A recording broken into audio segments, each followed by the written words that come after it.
আত্মীয়তার সম্পর্ক রক্ষা করা বিশাল ইবাদত। মানে এটা এটা এটা সিলাতুর রাহিম, এটা আল্লাহ পাকের আরশের সাথে ঝুলে থাকে। যে আত্মীয়তার সম্পর্ক রক্ষা করে আল্লাহ পাক তাকে রক্ষা করবেন। আত্মীয়তার সম্পর্ক নষ্ট করতে হয় না। আত্মীয়তার সম্পর্ক নষ্টকারী জান্নাতে যায় না।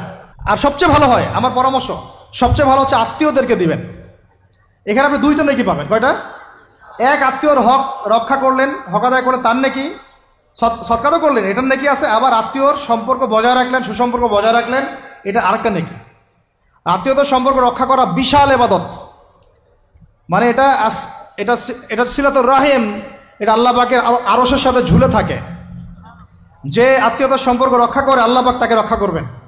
আত্মীয়তার সম্পর্ক যে নষ্ট করে দেয় আল্লাহ পাক এই কেটে ফেলবেন। এটা আত্মীয়তার সম্পর্ক নষ্ট করতে হয় না। আত্মীয়তার সম্পর্ক নষ্টকারী জান্নাতে যায় না। তো প্রিয় ভাইরা, আমরা আত্মীয়তার সম্পর্ক রক্ষা করবো ইনশাআল্লাহ। এখন আত্মীয়দের মধ্যে সবাই একরকম হয় না। এক এক মানুষ এক এক বুঝের।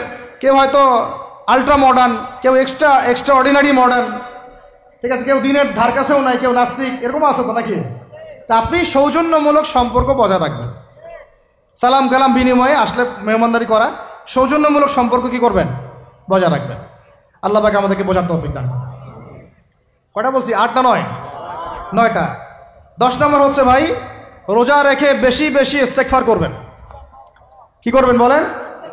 রোজা রেখে বেশি বেশি ইস্তেগফারের সবচেয়ে ছোট্ট বাক্যটা হচ্ছে আস্তাগফিরুল্লাহ ওয়া আতুবু ইলাইহি। কি বললাম বলেন? আস্তাগফিরুল্লাহ ওয়া আতুবু ইলাইহি। এইটুকু পারা যাবে না?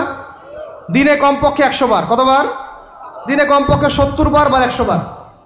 দিনে কমপক্ষে 70 বার বা 100 বার। আরও বেশি পারলে আরও ভালো। ওই যে হিসনুল মুসলিম একটা বই আছে না, বা কিতাবুজ জিকির, কিতাবুদ দোয়া, আল আসকার, এমন অনেক বই পাওয়া যায়। এই বইগুলো কিনবেন, ওখানে দেখবেন অনেক জিকির আজগার দেওয়া আছে, দৈনন্দিন জিকির আজগার দেওয়া আছে, তাসবিহ তাহলিল দেওয়া আছে, সকাল সন্ধ্যার মাসনুন দোয়াগুলো দেওয়া আছে।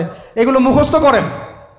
কিছু হলেই হুজুর দোয়া করে দেন, হুজুর ফু দিয়ে দেন, হুজুর পানি পরা দেন।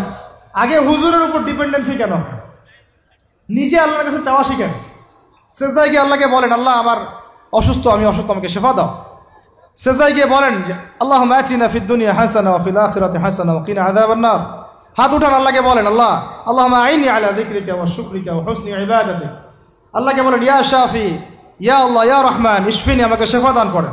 আগে আল্লাহর সাথে কথা বলা শিখেন, তাই না ভাই?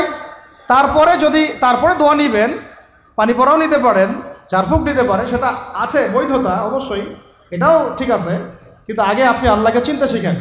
বেশি বেশি রোজা রেখে ইস্তেগফার করবেন। আল্লাহ পাক তৌফিক দান করেন, আমিন। একটা বইয়ের নাম বলেছে হিসনুল মুসলিম, আল আসকার, কিতাবুদ দোয়া, এরকম অনেকগুলো বই আছে বাজারে। এগুলো কিনে বাসায় মুখস্থ করার চেষ্টা করেন। আল্লাহ পাক তৌফিক এনায়েত করেন, বলি আমিন।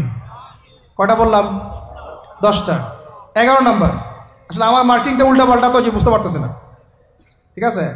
11 নম্বর হচ্ছে, শোনেন, 11 নম্বর হচ্ছে, দেখেন, কোরআন খুলবেন, দেখবেন প্রথমে রোজার প্রসঙ্গ যেখানে আসছে, কুতিবা আলাইকুমুস সিয়াম, সেখানে আগে আসছে সিয়ামের কথা, তারপরে আসছে শাহরুর রমাদান আল্লাযী উনজিলা ফীহিল কোরআন, কোরআনের কথা, তারপরে আবার আসছে ওয়াইদা সাআলাকা ইবাদি আন্নী ফাইন্নী করিব, দোয়া করার কথা। সুবহানাল্লাহ। কিসের কথা? প্রথমে আসছে রোজা রাখার কথা, তারপরে কোরআনের কথা, তারপরে আল্লাহর কাছে কি করার কথা? দোয়া করার কথা। যখন আমার বান্দারা তোমাকে জিজ্ঞাসা করে, যে আমার সম্পর্কে জিজ্ঞাসা করে, ওয়াইদা সাআলাকা ইবাদি আন্নী, বলো ফাইন্নী করিব, আমি কাছেই আছি, উজিবু দাওয়াতাদ দাঈ ইযা দাআন, দোয়াকারী যখন দোয়া করে আমি তার দোয়া শ্রবণ করি। সুবহানাল্লাহ। ফালিয়াস্তাজিবু লি ওয়াল ইউমিনু বি, আমি তার দোয়া শুনি, অতএব সেও যেন আমার কথা শুনে। সুবহানাল্লাহ। এবং আমার প্রতি ঈমান নিয়ে আসে। তাহলে রোজা রেখে বেশি বেশি কি করব বুঝে ফেলছেন? কি বলেন? দোয়া করবেন। কোরআনের পরে কিসের কথা আসছে? রোজাদারের দোয়া ফেরত দেওয়া হয় না। দোয়া কবুল হওয়ার অন্যতম একটা অস্ত্র হচ্ছে রোজা রেখে দোয়া করা। কেমন করে ফেরত দিবে? আল্লাহর জন্য আমরা না খেয়ে আসেন, তাই না? আল্লাহ পাকের মায়া হবে না, দয়া হবে না? আমার বান্দা না খেয়ে আসে, আমার বান্দা পানি ত্যাগ করছে, আমার বান্দা স্ত্রী সহবাস ত্যাগ করছে, হালালগুলো ছেড়ে দিয়েছে আমার জন্যে, তা আমি কেন তার দোয়া? অবশ্যই আল্লাহ পাক উপযুক্ত মনে করলে দোয়া কবুল করবেনই করবেন ইনশাআল্লাহ। দোয়া করার পদ্ধতি জানতে হবে। হারাম খাওয়া যাবে না, শিরক করা যাবে না, বেদাত করবো না। ইনশাআল্লাহ দোয়া করার আগে আল্লাহর প্রশংসা করব, নবী সাল্লাল্লাহু আলাইহি ওয়াসাল্লামের প্রতি দরুদ পড়ব, ঠিক আছে, দোয়া কবুলের সময়গুলো বেছে বেছে দোয়া করব, ইনশাআল্লাহ দোয়া কবুল হবে। আল্লাহ পাক আমাদেরকে রোজা রাখা অবস্থায় বেশি বেশি দোয়া করার তৌফিক দান করেন। কটা হচ্ছে? 11। 12 নম্বর হচ্ছে রমজান মাসে তারাবির নামাজ জামাতে পড়ব। কি বললাম বলেন? রমজান মাসে সালাতুত তারাবি জামাতে পড়ব। এখন আমি আরও 3টা কথা বাড়াই দিচ্ছি, কেউ হজম করতে পারলে করেন, যদি না করতে পারেন বদহজম হয়ে যায়, কিছু করেন নাই।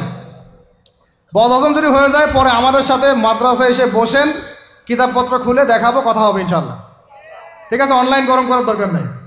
রমজান মাসে আমরা তারাবির নামাজ পড়বো ইনশাআল্লাহ জামাতে। কোথায়? জামাতে ইনশাআল্লাহ।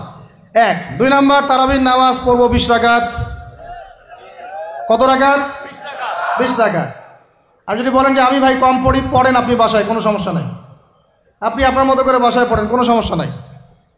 যদি উমর রাদিয়াল্লাহু আনহু এর উপর আমল করে থাকেন, আমার আমল করতে কোনো সমস্যা নাই।